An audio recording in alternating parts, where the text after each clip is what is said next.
Hi guys, it's Vivek and welcome back to my YouTube channel. और ये एक मैं सेशन ले रहा हूँ आप लोगों के साथ एक जनरल टॉक करने के लिए, आप लोगों को थोड़ा मोटिवेट करने के लिए और आप लोगों को एक क्लियर आइडिया देने के लिए कि अब आप लोग कुछ भी गलत नहीं कर सकते हो। मैं जो बता रहा हूँ आप लोग बस वही फॉलो करो और उसके बाद आप लोग मॉक टेस्ट दो। और मॉक टेस्ट में आप लोगों को कितना स्कोर आ रहा है आप लोग मुझे कमेंट सेक्शन में, आप लोग मेरे टेलीग्राम चैनल पे मैंने वहाँ पर ग्रुप भी बना दिया, आप लोग उस पर अपना मार्क्स लिखो। मैं सबसे पहले तो ये बात करना चाहता हूँ कि मैंने जो टेलीग्राम चैनल पे आप लोगों को एक सिलेबस 6 सिलेबस में पूरे सिलेबस को डिस्ट्रीब्यूट करके दिया हुआ है, उस सिलेबस पैटर्न को आप लोग देखो और एक एक करके सिलेबस 1 को सबसे पहले कंप्लीट करो, फिर सिलेबस 2 को कंप्लीट करो, फिर सिलेबस 3 को कंप्लीट करो and successfully up to syllabus 6। और जहाँ तक मुझे लगता है कि आप लोग मोस्ट ऑफ द बच्चे जो ड्रॉपर्स हैं और इनफैक्ट जो फ्रेशर्स भी हैं उन्हें बायोलॉजी काफ़ी अच्छा लगता है।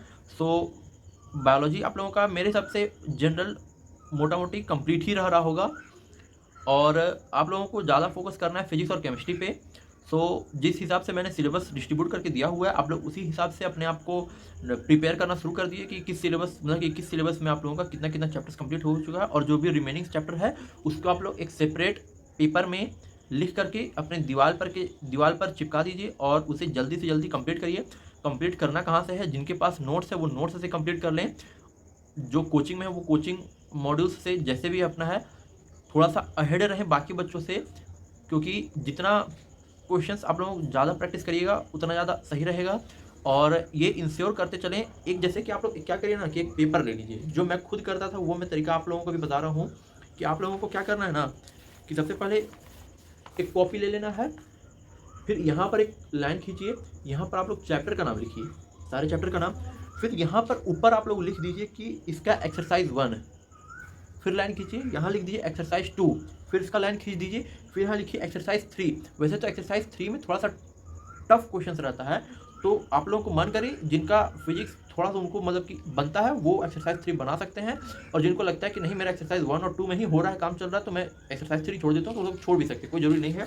तो आप लोग यहाँ एक्सरसाइज 3 लिख दिए। उसके बाद अब आप लोगों को यहाँ लिखना है उसका ग्लांस लिखना है, फिर यहाँ पर उसका एक्स्ट्रा एज लिखना है। एक्स्ट्रा एज में है जो है आप लोगों को एसर्शन रीजन मिल रहा है, तो आप लोग एसर्शन रीजन को भी जरूर से इस बार ट्राई करिए, कोशिश करिए। उसका मैंने कंप्लीट बुक दिया हुआ है, उसके पीछे आप लोगों को सॉल्यूशन भी मिल रहा होगा, आप लोग उसको भी रेफर करिए सॉल्यूशंस को, इंटरनेट पे तो आप लोगों को सॉल्यूशन मिल रहा है। और जो मॉड्यूल का पीडीएफ है उसमें जो एग्जाम्पल्स है उसको भी आप लोग बनाइए, इंटेक्स्ट भी बनाइए।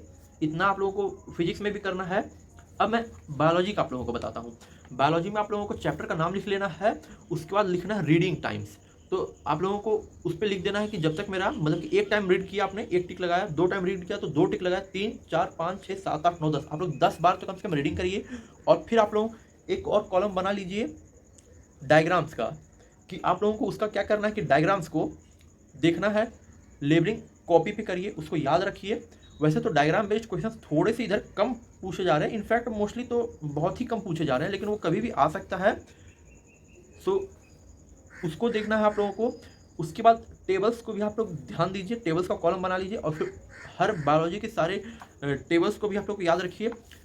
और अब ये तो हो गया आप लोगों का सब्जेक्टिव अप्रोच। और चूँकि मोटिवेट करने का मैंने वादा किया था, तो मैं आप लोगों को ये बताता हूँ कि आखिर मैं अपने आप को मोटिवेट कैसे रखता था।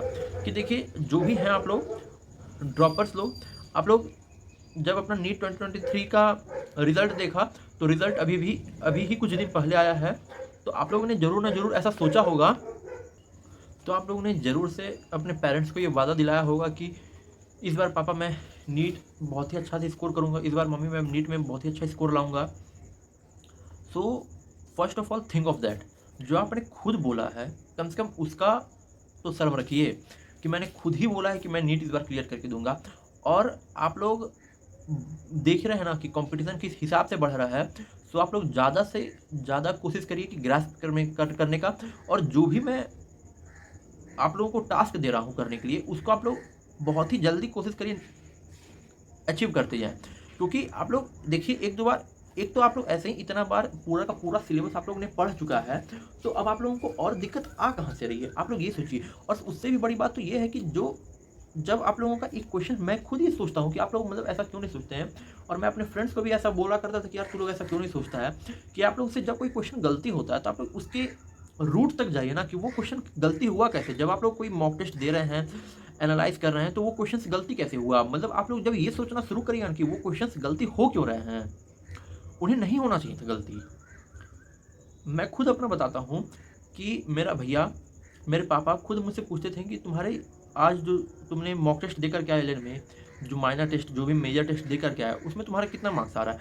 तो मैं तो यही बोलता था कि यार मैंने तो पूरा 720 का बनाया, तो मेरा तो 720 आना चाहिए। क्योंकि मैं तो ये सोच के नहीं ना बनाया कि ये क्वेश्चन मैं गलत बना रहा हूँ, मैं तो यही सोच के बना हूँ ना कि ये क्वेश्चन सही बन रहा है। लेकिन फिर भी मुझे स्कोर आया है, मान के चलिए कितना 610 आ रहा है, 610, 600 आ रहा है स्कोर। तो 120 नंबर का मैंने गलती किया ना। तो जब आप लोग इतना तो करिए ना कि वो 120 नंबर का गलती होना नहीं चाहिए था, वो आपको एक्सेप्ट नहीं करना चाहिए, वो गलती मैंने कर दी। आप लोग उसको देखिए कि ये गलती कैसे हुआ, कॉन्सेप्ट में गलती है कि टीचर ने लिखवाया ही नहीं, वो क्या कारण बन रहा है उसका गलती का। कई बार मैं क्या बोल रहा था कि कई बार ऐसा गलती होता है ना कि आप लोगों के नोट्स में वो लिखा ही नहीं रहता है। आप लोग जो लोग इस बात से सहमति रख रहे होंगे वो प्लीज़ कमेंट सेक्शन में अपना राय बताइएगा कि मैं जो बोल रहा हूँ कि वैसे आप लोग के साथ हुआ है कि नहीं हुआ है। कि आप लोग मतलब पूरा चैप्टर पढ़ने के बाद भी ऐसा कोई क्वेश्चन आ गया जो कि हम लोग को ऐसा लग रहा है कि यार ये पढ़ाया कहाँ गया है, नोट्स में नहीं लिखा हुआ है, कहीं लिखा नहीं हुआ है, फिर भी क्वेश्चन पूछ लिया गया। तो वैसे क्वेश्चंस को आप लोग ऐड ऑन करते जाइए अपने नोट्स में। 1-2 पेज एक्स्ट्रा खाली रखिए हर चैप्टर के बाद, जहाँ पर आप लोग उन पॉइंट्स को नोट डाउन कर रहे हैं। इससे फिर आप लोगों को ऐसा लगना चाहिए ना, जो आप लोग टेस्ट दे रहे हैं, कि आप लोगों को सारे क्वेश्चंस आ तो रहे थे, आप लोगों ने कहीं गलती की जो आप लोग से 1-2 क्वेश्चंस नहीं बने, या तो 1-2 डेटाज़ आप लोगों को नहीं याद आ रहे थे। लेकिन हाँ, आप लोगों को इतना तो होना चाहिए कि मैंने 200 के 200 क्वेश्चंस देखे और 200 के 200 क्वेश्चंस मुझे सही लगे हैं, जो कि मतलब कि मेरे नोट्स के ही इर्द-गिर्द से क्वेश्चंस पूछे गए हैं। ये आप लोग इंश्योर करिए, इससे ही मार्क्स इम्प्रूव होगा। और जहाँ तक बात है कि आप लोगों ने खुद वादा किया है कि मैं नीट निकाल के दूंगा, तो वो तो है ही। और दूसरी बात यह है कि आप लोग, मेरे पास पर्सनली कोई सेकेंड प्लान नहीं था। अगर मैं नीट नहीं निकालता तो मैं क्या करता वो मुझे नहीं पता था।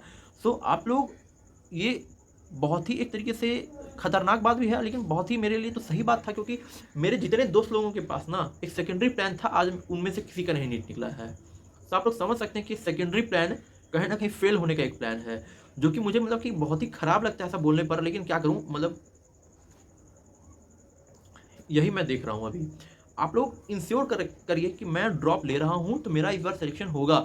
और वो सिलेक्शन कैसे होगा, जब आप लोग जो भी मैंने 3 गोल्डन टिप्स बताए हुए हैं, आप लोग फॉलो करिए, अच्छा से करिए, और आप लोग मुझे खुद फ़ोटो खींच के भी भेजिए। और डाउट्स जो है वो तो मैं क्लियर कर ही रहा हूँ कि कि आप लोगों को जो भी डाउट है वो आप लोग कमेंट सेक्शन में पूछ रहे हैं, उसको मैं क्लियर कर रहा हूँ। सो अभी तक जो गलती किया आप लोगों ने किया, इधर-उधर जो भी टाइम वेस्ट किया, लेकिन एक बारी जब आप लोगों ने ड्रॉप लेने का फैसला ले ही लिया है ना, तो उसके बाद फिर पीछे मुड़ के मत देखिए, क्योंकि आप लोग एक टनल के अंदर घुस चुके हैं। अब चूँकि एक क्लोज़्ड टनल है, आप लोग इमेजिन करिए, आप लोग इस तरफ से घुसे हैं, तो आप लोग को उस तरफ से निकलना ही निकलना है। अब आप लोग बीच में नहीं फँस के रह सकते हैं। सो मैं ये भी चाहता हूँ कि आप लोग जो भी मेरा वीडियोज़ लास्ट तक देख रहे हैं, आप लोग प्लीज़ बहुत ही सीरियस हो जाइए। ये 10 महीना ज़्यादा नहीं होता है, इसको ये मत सोचिए कि अब मैं मेरा रिलैक्स करने का समय आ गया है। और मैं आप लोगों को क्योंकि 6 महीने का ही समय दे रहा हूँ, आप लोग 6 महीना के अंदर-अंदर अपना सिलेबस कंप्लीट कर लीजिए, क्योंकि लास्ट के 4 मंथ्स आप लोग को मैं जैसा गाइड करूँगा, आप लोगों को वैसा-वैसा करते आना है। कि अब आप लोगों को ये करना है। रूटीन तो मैं अभी भी सोच रहा था कि आप लोगों के लिए अपलोड करूँ, लेकिन फिर ये भी सोच रहा हूँ कि आप लोग जैसे खुद से कर रहे हैं, आप लोग खुद से करते रहिए सब चीज़ कंप्लीट। और जैसे-जैसा आप लोगों को मेरे से ज़रूरत पड़ते रहेगा, आप लोग मुझसे डाउट कमेंट्स में पूछते जाइएगा, मैं उसका सपोर्ट आप लोगों को करता जाऊँगा। तो हम लोग चलिए मिलते हैं अब नेक्स्ट वीडियो में।